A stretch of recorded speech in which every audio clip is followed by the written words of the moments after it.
देखो बच्चों ध्यान देना, आज हम लोग पढ़ेंगे संधि।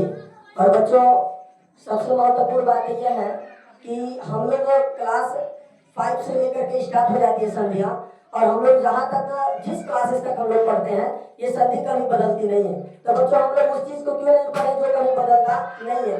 आइए ध्यान देंगे और इसका मैं एक ट्रिक बताऊंगा, ऐसा ट्रिक बताऊंगा बच्चों जिसको आपको पहचानने में बहुत आसानी हो जाएगी।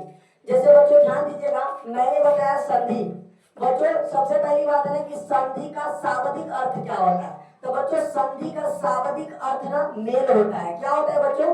मेल होता है। संधि का शाब्दिक अर्थ मेल होता है। अब ध्यान दीजिएगा बच्चों कि संधि किसे कहते हैं। सबसे मोस्ट इंपोर्टेंट क्वेश्चन है कि संधि किसे कहते हैं। बच्चों मैं लिखा हूं कि दो निकटवर्ती वर्णों के परस्पर मेल से जो विकार परिवर्तन होता है उसे हम लोग क्या कहते हैं? संधि कहते हैं। बच्चों जो विकार परिवर्तन होता है, इस चीज को ध्यान में रखेंगे हम लोग। क्या होता है कि विकार परिवर्तन होता है उसे हम लोग क्या कहते हैं? संधि कहते हैं। अब अगला क्वेश्चन यह उठता है बच्चों, बहुत लोग पूछ देते हैं कि संधि क्या है।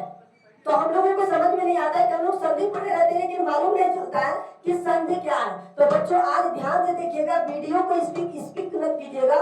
कह रहे हैं कि संधि क्या है। बच्चों संधि ध्वनियों का मेल होता है। क्या होता है? ध्वनियों का मेल होता है।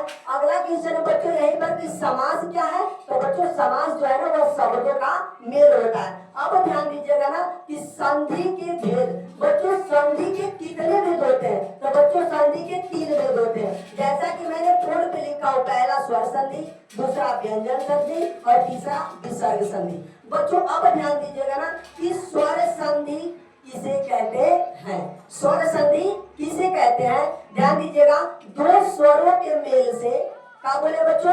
दो स्वरों के मेल से जो विकार उत्पन्न होता है उसे स्वर संधि कहते हैं।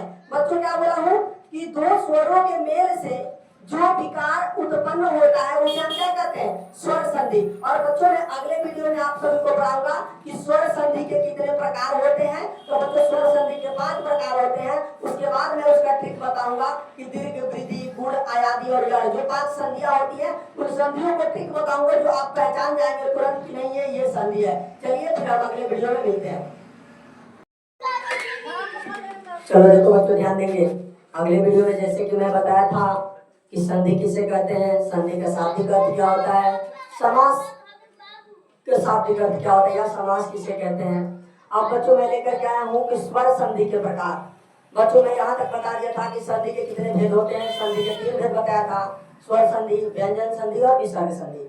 अब बच्चों हम लोग संधि के प्रकार पढ़ेंगे। जैसे कि पहले संधि का नाम है स्वर संधि। और बच्चों स्वर संधि के कितने भेद होते हैं, अर्थात इसके कितने औलाद होते हैं। तो बच्चों 5 होते हैं। स्वर संधि के कितने बेटे? 5। अब ध्यान दीजिएगा कौन कौन। नंबर 1 जो होता है वह होता है दीर्घ संधि। कौन होता है बच्चों? दीर्घ संधि। दूसरे नंबर पे जो आता है उसे हम लोग कहते हैं गुण संधि।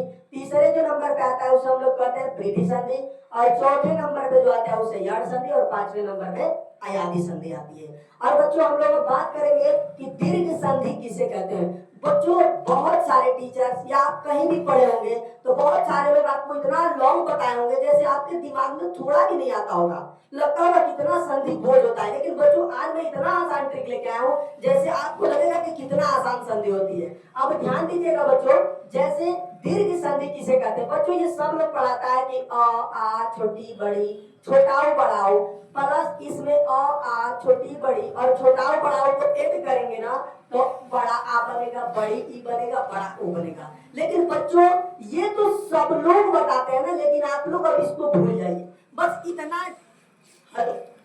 ध्यान रखना है कि दीर्घ का मतलब होता है बाबू बड़ा। दीर्घ का मतलब क्या होता है? बड़ा।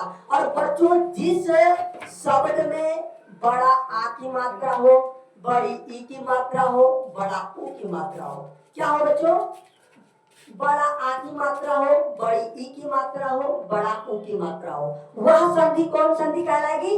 दीर्घ संधि। जैसे बच्चों मैं यहाँ पे लिखा भी हूँ कि जहाँ बड़ी की मात्रा हो उसे स्वर संधि कहते हैं। जैसे देख लो बच्चों, महान, इसमें आ की मात्रा है ना, क्या हो गया? महान। सयान, धर्मार्थ, बच्चों देखिए बड़ी ई की मात्रा है ना, धर्मार्थ। स्वार्थी, ETC बहुत सारे ऐसे शब्द आएंगे, आपको बस दिमाग में कंसेप्ट यही रखना है, हमें बड़ा आ की मात्रा मिले, बड़ी ई की मात्रा मिले और बड़ा ऊ की मात्रा मिले। यहाँ तक तो सबका डाउट क्लियर है बच्चों। आगे चलता हूँ, ध्यान दीजिएगा। दूसरा क्वेश्चन रहा आपका बच्चों गुण संधि। बच्चों गुण संधि किसे कहते हैं? बाबू सब लोग ऐसे आप लोगों को पढ़ाया होगा ना कि आ प्लस छोटी बड़ी, छोटाऊ बड़ाऊ और री को मिलाने से ए ओ और आर बनता है। बच्चों इसको भूल जा, बस इतना याद रखना ना कि ए ओ और आर। क्या याद रखना है बच्चों? ए ओ और आर। जब इन तीनों को आपके दिमाग में रहेगा ना तो यार संधि भूल ही नहीं सकता है। अब ध्यान दीजिएगा ना, जैसे ए ओ आर आए उसे हम लोग क्या कहेंगे? गुण संधि। जैसे देखो बच्चों सुरेंद्र लास्ट में कहा रहा है आर, दूसरे कहा रहा है महेंद्र लास्ट में कहा रहा है आर, जैसे उपेंद्र लास्ट में कहेगा